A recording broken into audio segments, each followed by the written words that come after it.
dadka Soomaaliyeed ee ku nool magaalada Istanbul ee wadanka Turkiga waxa ay salaada ciida ay kula dukadeen dadka muslimiinta ee Turkiga masjidka caanka ah ee weyn ee ku yaala magaalada Istanbul bartamaheeda ee lagu magacaabo Sultan Ahmed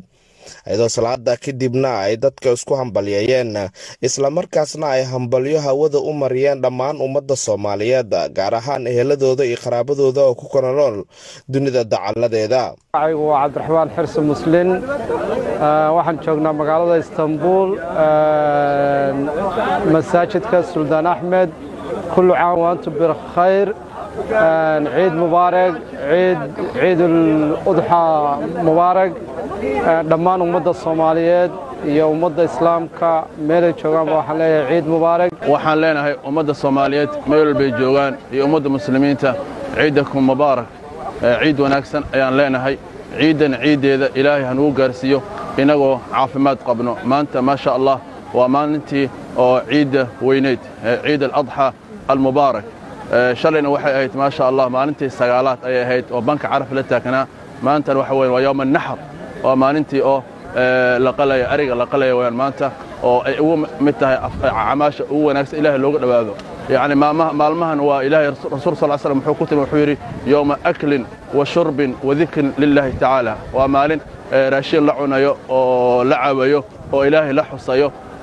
waa maalin oo weyn umada oo muslimiinta waxay ugu taagan tahay maalin weyn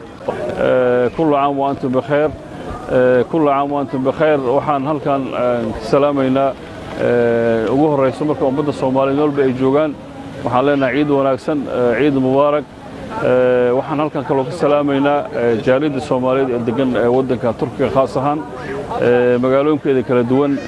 aad baan u salaamayna magaalada Istanbul Ankara Konya Isbarta Burdur كوتاهايا بلكسهير انت وسلامنا وحالنا كل عام وانتم بخير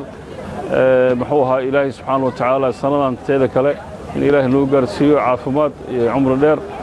ومدة الصوماليين ميل بيجوغان وحان لوغو اسكو دردارمينا عبسي إلهي وحان اسكو دردارمينا إنay iscafiyaan inay gacmaha isqabsadaan inay iswalaashadaan inay ka tagaan waxa dhexdooda ah inay sameeyaan midnimo guud ay ku midoobaan Soomaalinimada iyo wadannimada ay ku midoobaan. Ciigu waa Xaliima Amiin Cabdi ummadda Soomaaliyeed meel walba joogan waxaan leeyahay ciid mubaarak kullu caam wa antum bikhair. ciid mubaarak ciid wanaagsan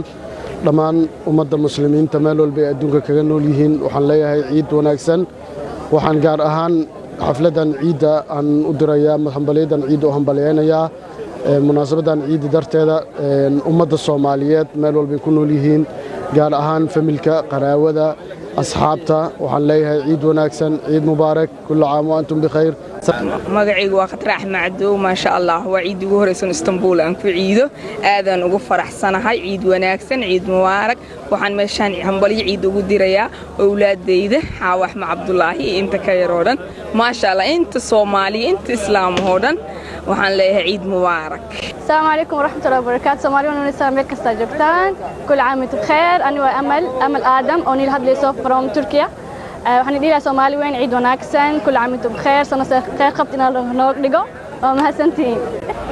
maanta waxaan ku soo dukanay masaajidka weyn Sultan Ahmed oo ku yaala magaalada Istanbul ummadda muslimiinta iyo gaar ahaan ummadda Soomaaliyeed waxaan leeyahay kullu caam wa antum bikhair waxaan mar walba ummadda Soomaaliyeed aan u rajaynaynaa guul iyo gobonimo waxaan ilaahay ugu baryaynaa maanta oo ay tahay maalin ciidul adha oo aynu joogno magaalada Istanbul waxaan leeyahay ku ciida bashbash iyo barwaaqo. Assalaamu calaykum magacaygu waa Maxamed waxaan ciida ku ciidayaa Istanbul maanta waxaan xaggan ka salaamayaa hooyaday oo joogto Sweden iyo walaalahayga iyo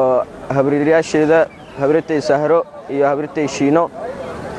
iyo waxaan halka ka salaamayaa abtigay oo jooga London abti Saciid iyo abtigay Ibrahim Umar Baafo iyo waxaan xaggan ka salaamayaa ayeeday joogto Soomaaliya iyo dadka Soomaaliyeed oo dhan waxaa leeyahay ciid wanaagsan ciidan Cabdullaahi Maxamed Xuseen Taajirow